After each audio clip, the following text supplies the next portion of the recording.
Bunda malah merasa bahwa belum jadi apa-apa ya, karena semakin saya lihat semakin saya kecil ya. Tapi paling tidak Bunda hanya ingin mengatakan bahwa perempuan itu tidak lagi seperti dulu yang hanya konco atau teman. Pemberian dari mana, Bunda? Saya rata-rata keris banyak dikasih. Kalau di Jogja kayak ada bukan dari keturunan biasanya. Kalau keturunan hanya ada 2. Itu memang dikasih, yang pertama di atas, yang atas yang kembang-kembang itu di mana saya berada. Lalu bagi kami yang terah, saya seperti saya itu punya 2 syarat, Mbak.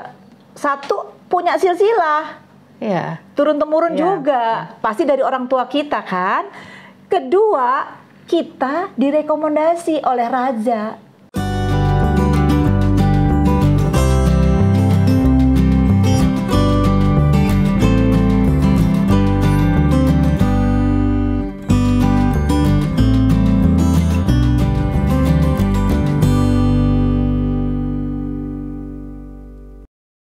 Perempuan inspiratif adalah perempuan yang bisa memberikan contoh positif dalam keseharian. Perempuan harus mandiri dan memiliki kesempatan dalam hal kesejahteraan gender dan penuh kasih sayang sebagai perempuan. Perempuan masa kini sudah tidak bisa dipandang sebelah mata dalam setiap aspek kehidupan. Berbicara tentang perempuan, saat ini sudah banyak para perempuan yang berdiri sejajar dengan para kaum lelaki, prestasinya atau jabatannya. Salah satu tokoh yang akan kita temui pada hari ini adalah Ibu Daerah Haji Raden Ayu Yani Wage Sulistiowati. Beliau adalah tokoh inspiratif dengan banyak prestasi dalam hidupnya dan memiliki beberapa gelar Raden Ayu. Semoga acara ini bisa menginspirasi pada para perempuan Indonesia.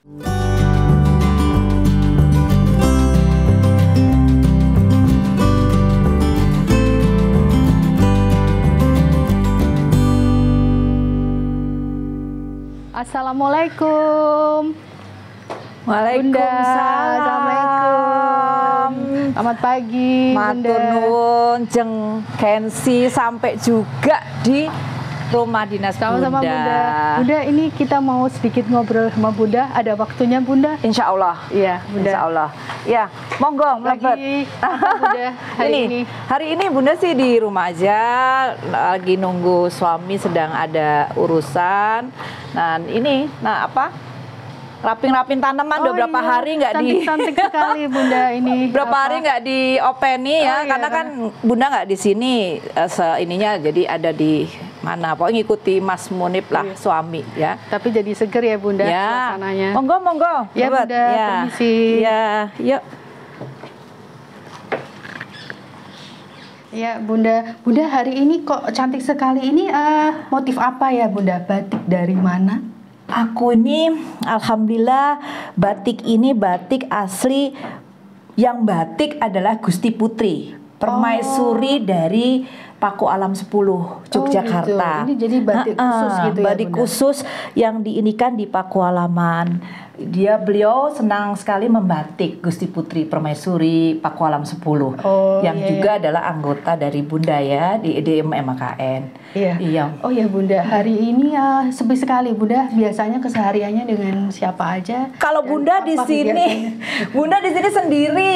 Kadang-kadang aja kalau libur baru anak-anak datang. Ini anak-anak Bunda semua udah besar-besar, punya urusan sendiri-sendiri dan sulit sekali untuk kalau mau ngumpulin, kecuali kalau misalnya hari raya atau kita sedang ada yang ulang tahun, atau pokoknya untuk mengumpulkan mereka sekarang ini harus punya jadwal. Oh gitu. Jadi Bapak masih dinas tapi anak-anak udah besar dan punya kegiatan sendiri. Dan punya Bunda banyak sekali kegiatan serta prestasinya. Sekarang malah ke sosial aja, sosial pendidikan budaya. Oh gitu. Sesuai dengan tema kita hari ini Bunda ya. Kita akan mengetahui keseharian Bunda, kegiatan Bunda selama ini. Khususnya di kegiatan kebudayaan ya Bunda ya. Ya, silahkan. Yuk masuk yuk. Iya Bunda. Bunda, saya lihat profil Bunda kan ada beberapa gelar kerajaan ya Bunda. Raden Ayu dari Pontianak, dari Pakualam itu dari semua itu diperolehnya dari mana ya Bunda ya? Kita sekarang lihat nih, ini ada contohnya yang kalau setiap kita diberi gelar dan ada tata cara adatnya ya. Bunda itu karena sudah menjadi dari nasab orang tua adalah diberi Raden Ayu dan dari keluarga Jogja, Pakualam dan Sumenep, maka kalau kita diangkat di kerajaan lain menjadi kerabat dalam, menjadi keluarga. Nah, untuk itu diberikanlah gelar gitu, seperti misalnya di Kesultanan Buton ya. Buton ini diberi gelar Wauti Noma Lambu Asara Adhati. Artinya putri kesayangan raja yang khusus membina atau menjaga adat budaya. Oh gitu. Tapi itu diacarakan besar dengan acara adatnya Buton. Oh, jadi kayak upacara gitu ya, bahwa ini rajanya memberikan gelar adat kepada Raden Ayu Yani menjadi nama dari Buton ini. Oh gitu. Seperti itu halnya juga di Lampung ya, Minang Ayu ada juga ini Minang Ayu Angkonan Dalom. Artinya adik atau keluarga yang disayang sama rajanya. Itu juga pakai adat upacara. Berarti nggak harus dari keturunan Lampung kayak gitu ya Bunda ya? Dia itu hak rata-rata kalau memberikan kepada kerabat itu hak prerogatifnya raja. Memberikan dengan dasar apa misalnya? Misalnya kayak dasar dengan Kesultanan Buton karena saya memanggil dia ayahanda, sudah kenal lama, lalu saya selalu hadir di dalam acara-acara budaya dan mengangkat juga acara-acara budaya, seperti kalau Mbak Nancy lihat beberapa kali Bunda kan pakai pakaian Buton.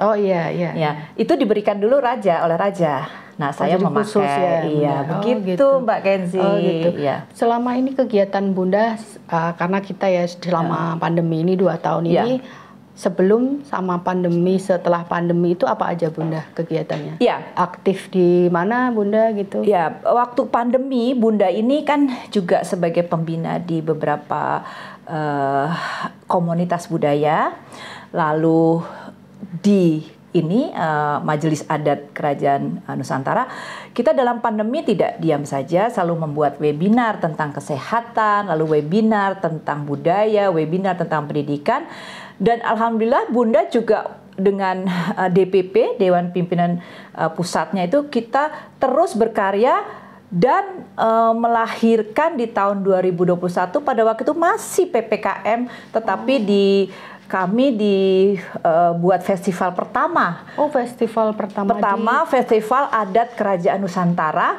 di Sumedang. Oh, Sumedang. Sumedang waktu itu udah turun PPKM 2. Tapi kita berani, tetapi alhamdulillahnya dengan lobby saya di provinsi lalu juga di kabupaten, kita bisa mendatangkan rajanya. Pada waktu itu alhamdulillah yang raja hadir 40. Raja dari seluruh Nusantara. Itu offline ya Bunda waktu itu? Offline, yang datang. Raja. Oh, yang datang. Tetapi untuk keseniannya virtual. Iya, virtual dan dibuka oleh Pak Jokowi pada waktu itu alhamdulillah, tapi juga dengan virtual. Virtual juga. Sebenarnya festival kita itu adalah sebuah festival yang akbar. Ya, seperti festival yang terakhir 2018 sebelum pandemi di Sumenep itu dihadiri seluruh kerajaan yang ada di Nusantara. Di Bunda itu kan hampir 56 ya sekarang kerajaan. Ya. Lalu kerajaan kecilnya banyak lagi ratusan. Dan biasanya setiap keraton itu membawa tim keseniannya rata-rata bisa 100 sampai 300. Bisa bayangkan pada waktu di Sumenep kita 10 ribuan orang yang nari pada saat sebelum pandemi. Dan langsung dihadiri oleh Pak Presiden Jokowi, dan Pak Jokowi pada waktu itu membawa kereta kencananya sendiri dan kami siapkan baju Raja Sumenep ya, lalu dia keliling ke kota sepanjang 2,5 kilometer. Wah, menarik sekali ya Bunda waktu itu. Kalau Kenzi lihat itu di sana bermacam-macam budaya ditampilkan melalui tim keseniannya para raja. Oh, tapi seluruh kerajaan yang ada di Indonesia. Kerajaan membawa timnya rata-rata 100 sampai 300 orang.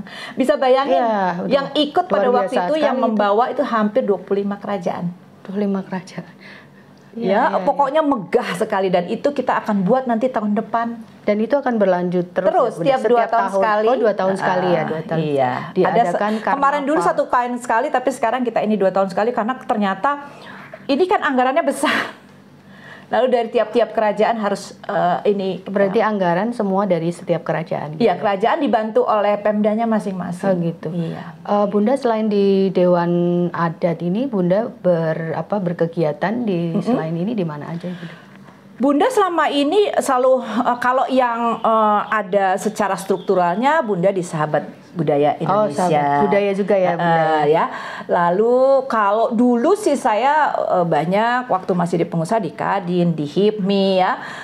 Tapi selalu memang di bidangnya pasti di budaya. Kalau secara kedinasan Bunda ya Bunda di Dharma Wanita Kemhan karena sekarang suami ada di Kemhan ya. Juga Bunda misalnya kemarin diajak oleh Japri ya.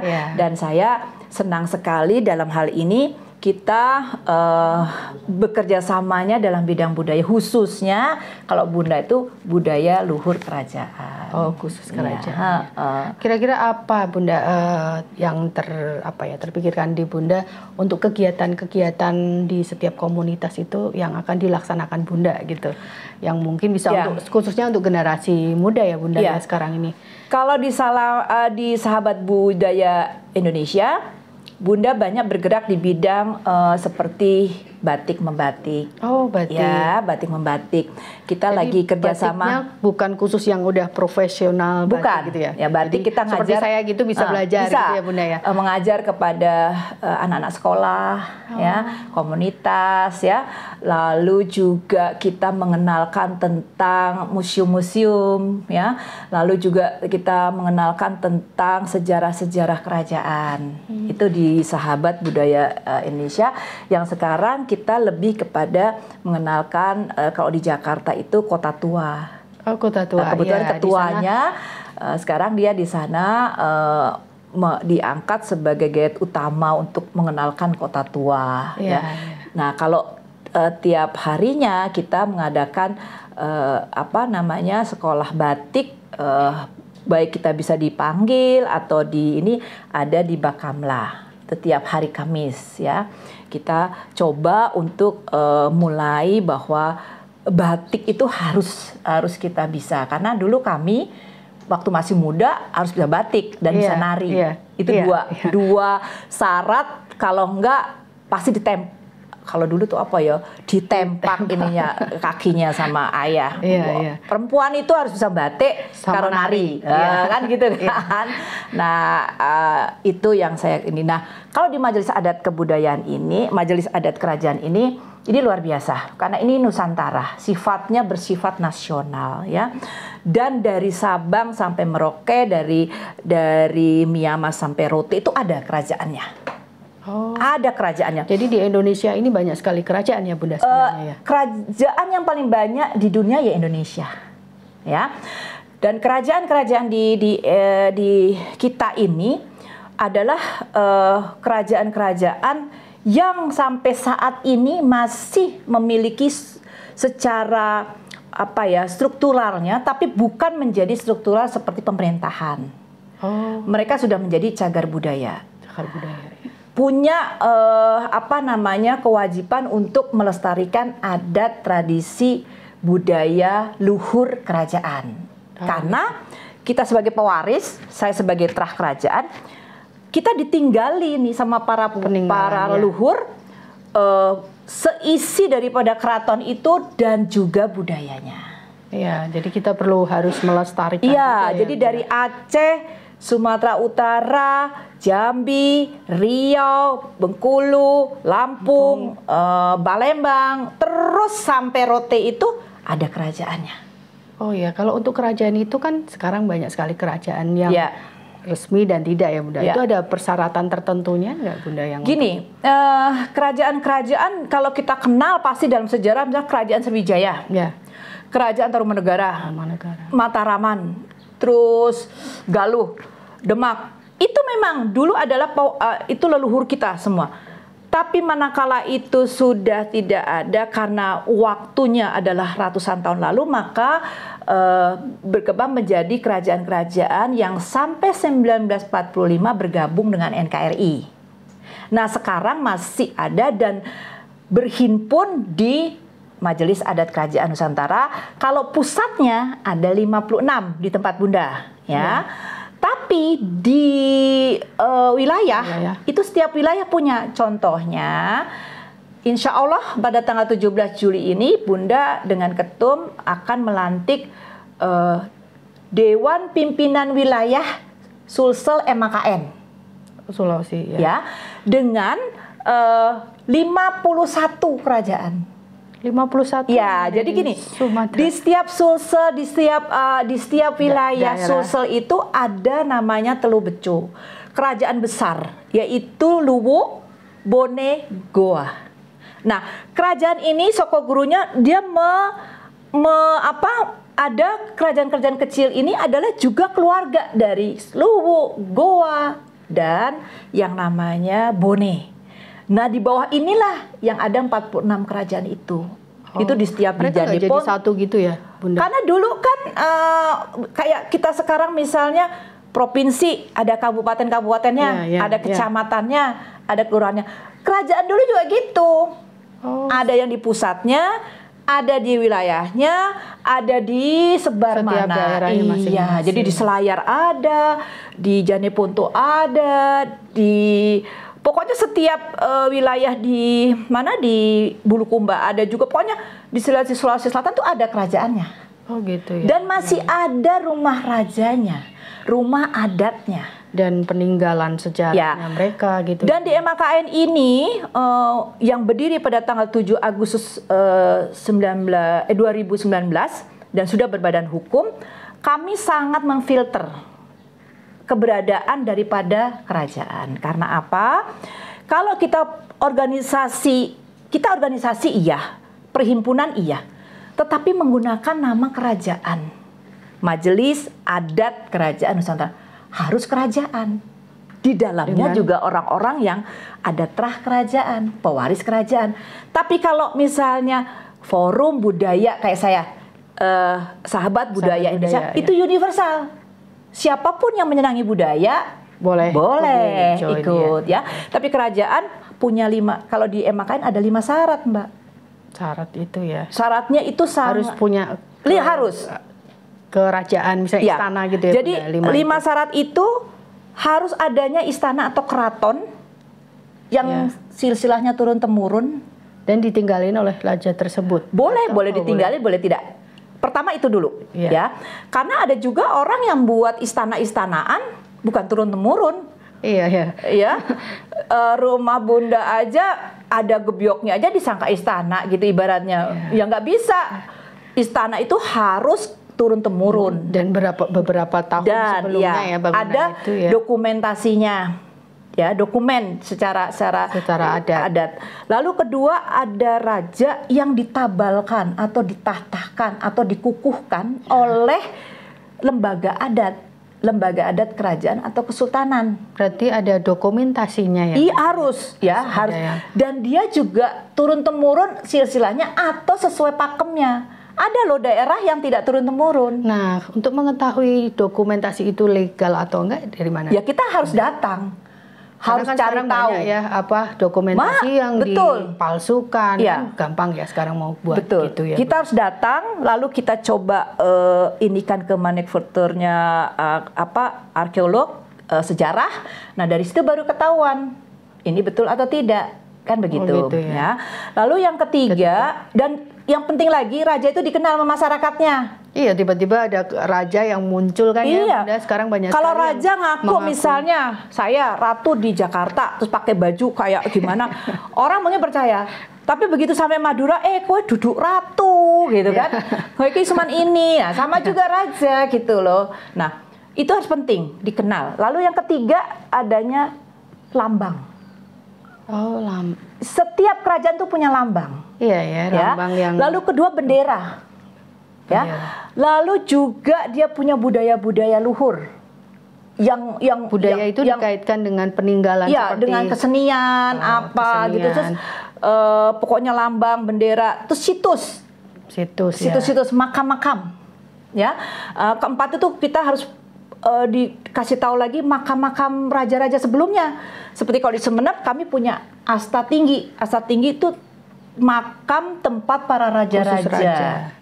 zaman Pak sebelum dulu-dulu ya. Peninggalan sejarah. Kayak kalau di Jogja Imogiri. Iya, Imogiri. Jadi Imogiri. itu harus punya. Walaupun mungkin tidak sehebat Imogiri ini di tempat lain kerajaan, tapi tetap ada situs makam ya.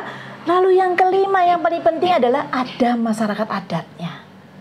Masyarakat yang di sekitar situ. Iya, masyarakat adatnya itu adalah masyarakat yang mengenali, mengetahui dan juga secara turun-temurun mengetahui bahwa di situ memang ada kerajaan. Nah, syarat ini harus dipunyai. Baru namanya kerajaan, baru namanya raja. Lalu bagi kami yang terah, seperti saya, itu punya 2 syarat, Mbak. 1, punya silsilah. Turun-temurun juga. Pasti dari orang tua kita kan. Kedua, kita direkomendasi oleh raja. Bahwa benar Bu Yani itu anak ini silsilahnya ini ditandatangani dan diketahui lembaga adat. Kalau nggak salah itu namanya kekancingan. Ya, jadi gitu Mbak Enzi. Jadi kita jangan ngaku-ngaku kalau nasab karena itu bertanggung jawabnya sama Tuhan. Dan kita berat karena di sini saya keliling nih ya Mbak, kayak lihat ini semua saya harus bertanggung jawabkan tentang apa yang saya lihat, apa yang saya ketahui, apa yang saya harus kerjakan. Itu kan nggak bertanggung jawabnya sama Tuhan. Gitu. Bunda kan banyak sekali kegiatan, banyak berkecimpung di berbagai komunitas. Ngomong-ngomong Bunda hobinya apa sih Bunda? Hobi saya traveling. Traveling berarti cocok sekali. Hobi saya traveling, lalu saya membaca. Jadi setiap saya traveling sambil membaca setiap saya mau datang ke daerah, saya mau lihat kerajaannya, saya baca sejarahnya.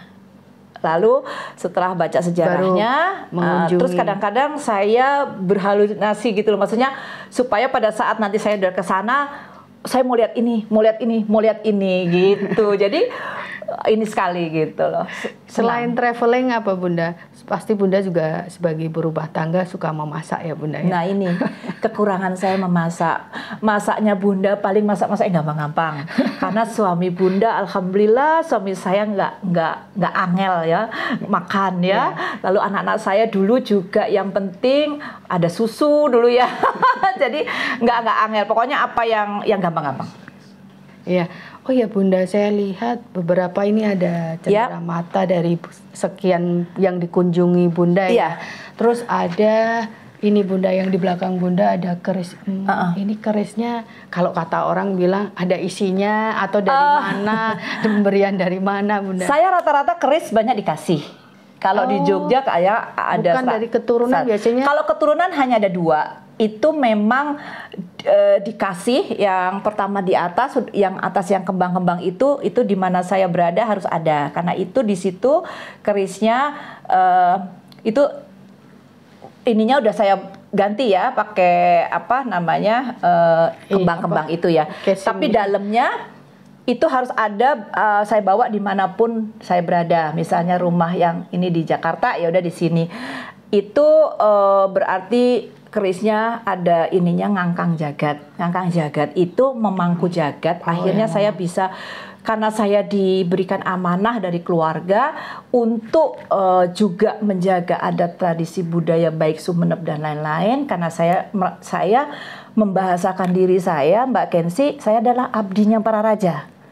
Abdi dalam ya Bunda. Saya bekerja ini karena saya mengabdi kepada para raja-raja saya. Artinya di situ juga para leluhur saya. Nah itu saya diberikan oleh eyang saya pada waktu mau meninggal adalah itu yang atas paling atas. Ya. Kalau yang lainnya itu hanya dikasih-kasih aja. Gitu. Tapi itu orang tua. Nah satu lagi saya taruh di Jogja. Di Jogja itu Banyumili. Nah maknanya dari Banyumili itu karena saya terus bekerja, mudah-mudahan diberi rezeki walaupun sedikit tetapi terus mengalir. Ya. Nah itu ceritanya begitu. Ya. Jadi untuk mendampingi Bunda dimanapun berada itu keris yang paling atas ada ya Bunda. Jadi saya harus ingat bahwa segala sesuatu yang saya jalankan ini adalah amanah, dan amanah itu saya hanya boleh berharap-harap kepada Allah dengan doa saya, dan juga pastinya minta doa restu leluhur. Iya. Itu aja. Iya. Karena niat baik pasti ada jalan. Insya Allah, amin amin. Dan kita diberi kesehatan ya Bunda. Alhamdulillah saya dari 2009 Mbak Kensi, saya pertama masuk di perhimpunan kerajaan-kerajaan ini. Dulu sekarang udah pada meninggal, PB12, Mangkunegaran, terus semua pada meninggal. Itu saya masih wakil sekjen, lalu PLT sekjen sampai sekarang. Ya, maksud saya gini, saya nggak ada rasa lelah, saya malah makin terpacu. Kalau orang Jawa bilang makin nyandu, pengen tahu, ya, karena saya merasakan bahwa siapa lagi nih kalau bukan kita gitu loh. Terus saya merasakan bahwa ini adalah kebahagiaan saya. Saya bisa memberikan sesuatu. Bayangkan ya kalau misalnya saya ini diangkat anak adat di mana-mana, seperti di Nias. Nias itu saya ke sana, saya sendiri yang pakai jilbab. Tapi saya diangkat anak adat di sana. Saya merasakan bahwa itu adalah sebuah amanah buat saya diterima. Lalu saya di NTT, diangkat anak juga oleh beberapa raja di sana, di NTT. Lalu juga di Ambon. Nah, artinya Mbak Kensi, apa yang kita lakukan ini, saya senang dan saya bahagia. Hasilnya, dan saya merasakan semuanya ada kemudahan. Iya. Diberi kemudahan. Nggak tahu, ada kemudahan. Jadi itu kira-kira ada berapa kerajaan Bunda yang udah Bunda kunjungi dari 2009 Alhamdulillah sampai sekarang udah 50-an. 50 masih banyak lagi. Besok kami keliling 2 minggu di Sulawesi Selatan. Ayo Mbak Kensi kalau mau ikut. Tapi Agustus sudah ditunggu di Sumatera Barat, lalu juga di Sumut. Karena di Sumut ini ada 4 kesultanan, yaitu Deli Maimun, Langkat, Asahan, Deli Serdang. Itu disambut juga dengan adat. Iya, kalau saya datang pasti adat. Iya, apalagi kalau di daerah yang saya jadi anak. Itu kalau kita datang disambutnya sesuai dengan adat kebesaran daripada nama yang diberikan. Jadi mereka mengadakan pakai payung, ya dipayungi. Kan itu biasanya raja. Tapi karena saya udah diangkat jadi anak raja, ya saya juga dipayungi. Jadi gitu. Ini sebenarnya ini banyak yang salah kaprah ya.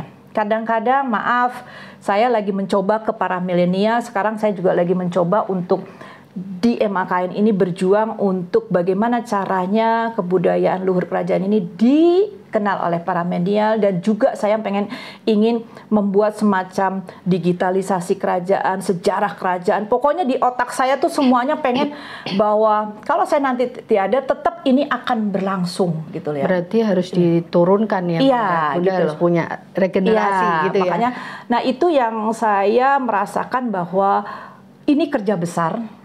Kalau tidak sekarang, ini akan musnah.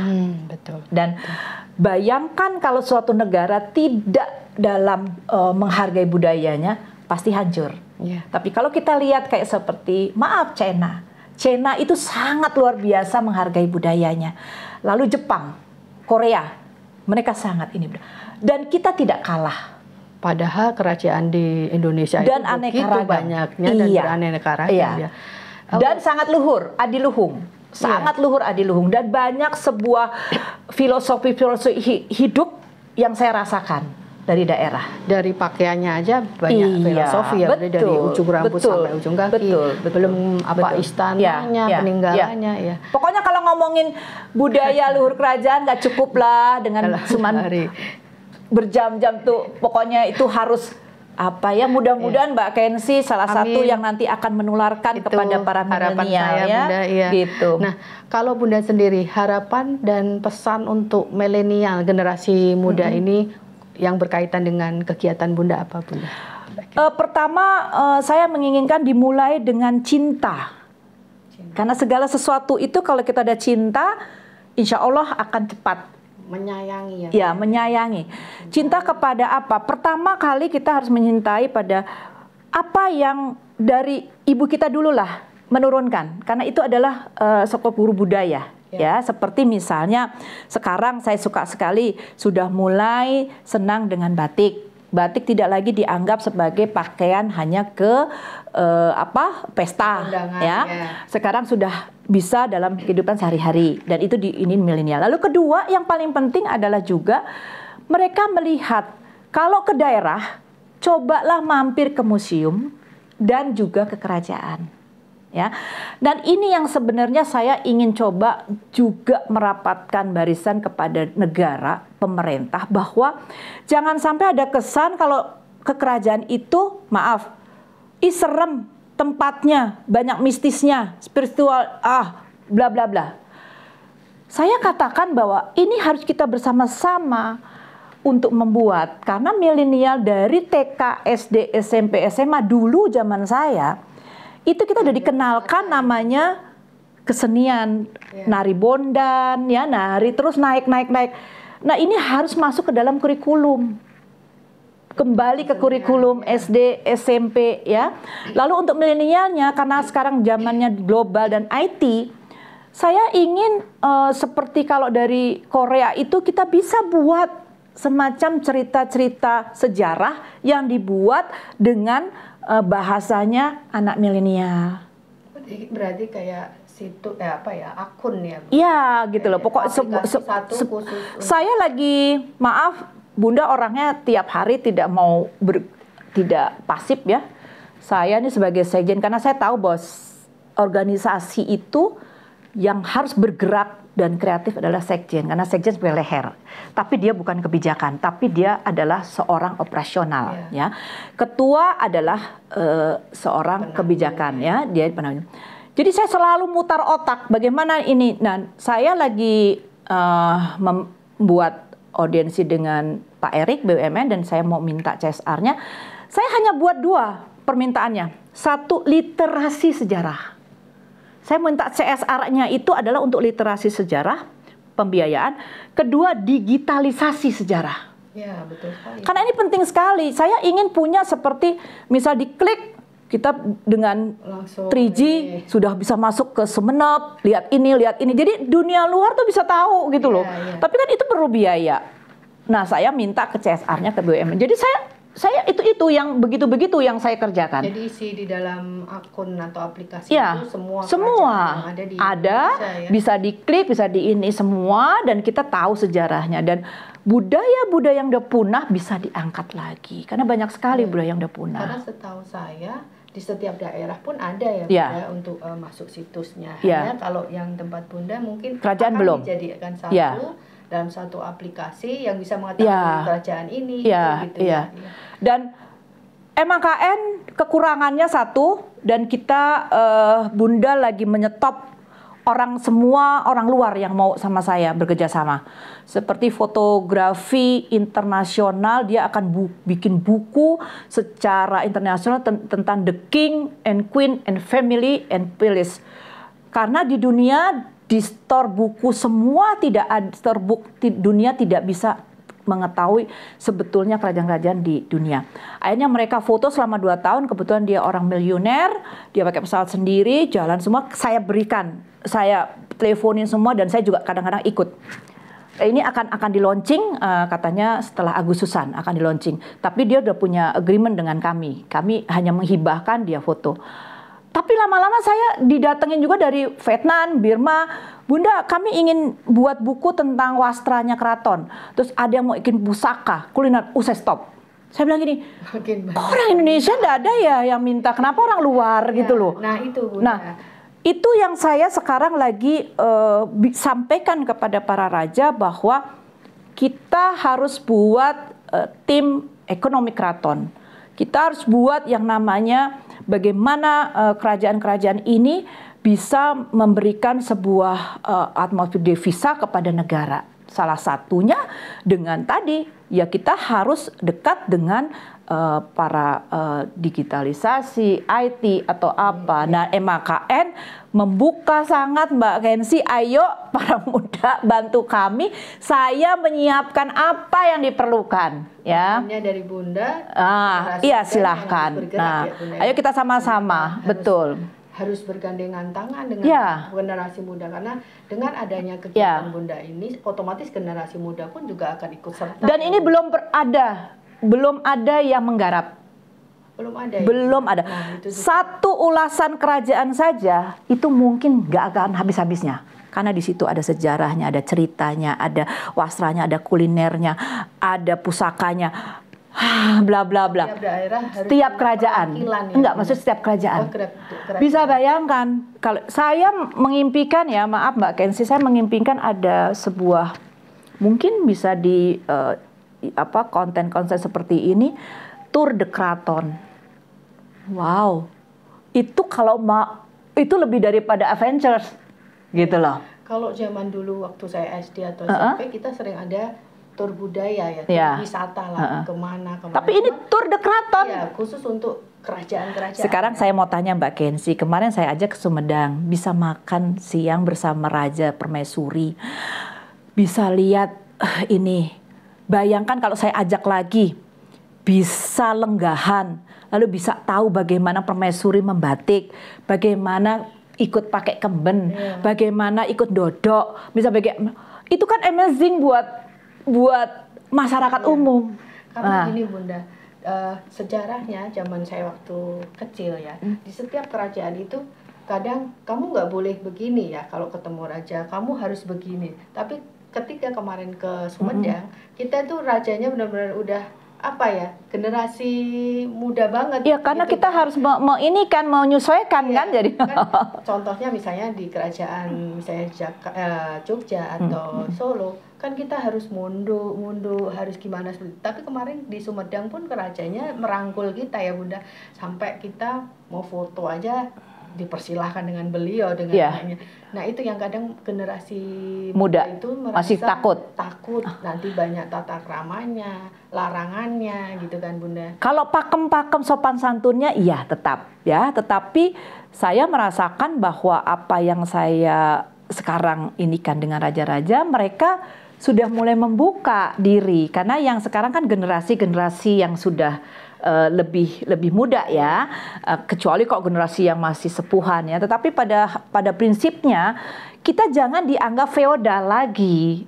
Kita tidak akan membawa itu, tetapi coba dimengerti bahwa kami ini punya tanggung jawab sebagai pewaris atau sebagai terah keturunan menjaga adat, tradisi, budaya luhur yang adiluhung. Ini berat gitu loh. Nah, ayo sama-sama kita iya gitu, betul. Jangan hanya berhenti ke masanya Bunda ataupun saya, setelah itu generasi muda hanya sebuah dongeng. Ini loh di Jogja ada raja, ini loh itu hanya sebuah dongeng gitu. Dan ini loh, ini jangan diberhenti sampai sini ya. Kalau bisa diteruskan ya. Misalnya nanti pas kesini ada raja siapa, ayo ditanya, kenapa sih dia mau jadi raja? Karena raja sekarang sama dulu beda nih. Kalau raja sekarang, dia harus punya banyak semuanya. Mengetahui. Dalam arti kata, contohnya, maaf, saya mengikuti tahun 2020 pelantikan Raja di Rote. Ya. Raja di Rote ini dikukuhkan oleh 8 lembaga adat. Ya, di Rote ini dia pengusaha udah nikmat hidupnya di Surabaya. Tiba-tiba dia diangkat jadi Raja Rote di sana. Apa yang terjadi? Dia dikukuhkan di depan ribuan rakyat Rote, lalu sekarang dituntut untuk membangun yang namanya istana yang sudah runtuh. Lalu dia juga harus mensejahterakan rakyatnya dengan menanam sorghum. Lalu dia tiap hari ada aja permasalahan yang datang ke raja. Lalu dia punya pesawatnya menjadi ambulans. Artinya raja sekarang itu bukan lagi seperti dulu yang didatangi, disembah. Justru sekarang raja harus menjadi pelayan masyarakat. Nah itu yang berat ya, tapi kok banyak ya ngaku raja ya. Nah itu yang bingung. Tapi dengan begitu generasi muda jadi nggak takut pun datang ke tempat-tempat misalnya kerajaan. Ayo Mbak Kensi, kapan ke kerajaan-kerajaan yang juga ada festival, nanti saya ajak.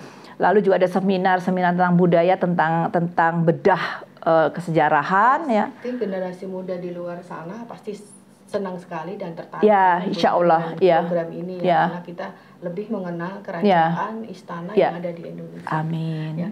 Bunda, kalau untuk ini generasi muda tadi Bunda, tapi kalau untuk inspirasi untuk semua perempuan yang ada di Indonesia ini, kira-kira Bunda apa yang bisa diberikan kepada kita ini untuk bisa seperti Bunda, aktif dan selalu berprestasi gitu Bunda? Bunda malah merasa bahwa belum jadi apa-apa ya, karena semakin saya lihat semakin saya kecil ya.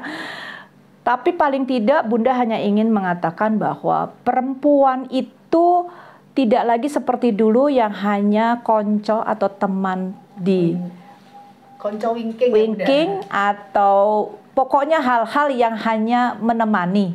Tapi kita dituntut untuk bagaimana kita sebagai perempuan ini dalam arti kata yo cerdas ya, tetapi yo santun ya, dan yang ketiga lagi tetap mengedepankan kodrati kita sebagai perempuan.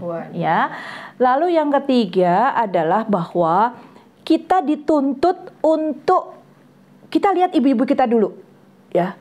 Dia dengan fasis, dengan pakaian yang sederhana, dia dengan pakaian yang santun, tetap mempunyai aura yang luar biasa dan memberikan contoh yang baik kepada anak-anaknya. Lalu kalau di zaman sekarang kita semua udah terbuka sekali tentang hal globalisasi untuk perempuan ini, betul. Tapi perempuan tetap tadi, walaupun setinggi-tingginya perempuan, kita tetap jaga kodrati kita sebagai perempuan. Kita sebagai perempuan ya. Ya. Ya. Kayaknya ini udah sangat komplit saya dapat ilmu dari Bunda, kegiatan Bunda, prestasi Bunda.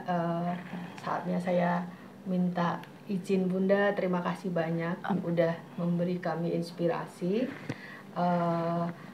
bahwasanya perempuan Indonesia itu harus selalu bersemangat untuk terus maju. Jangan lupakan jati diri kita sebagai perempuan Indonesia. Dan harus rendah hati. Iya. Dan jangan lupa dengan kodrat kita sebagai terus belajar. Terus belajar dan selalu menjadi inspirasi diri kita sendiri. Dan teman-teman tersayang kita di sekeliling kita. Bunda, saya mengucapkan terima kasih. Sama-sama, terima kasih. Mudah-mudahan kita bisa bertemu lagi. Amin. Tali silaturahmi kita Siap. tetap terjalin. Ya. Bunda, salam untuk Bapak. Oh ya, mohon maaf, Bapak sedang ada kegiatan, jadi insya Allah lain waktu ya.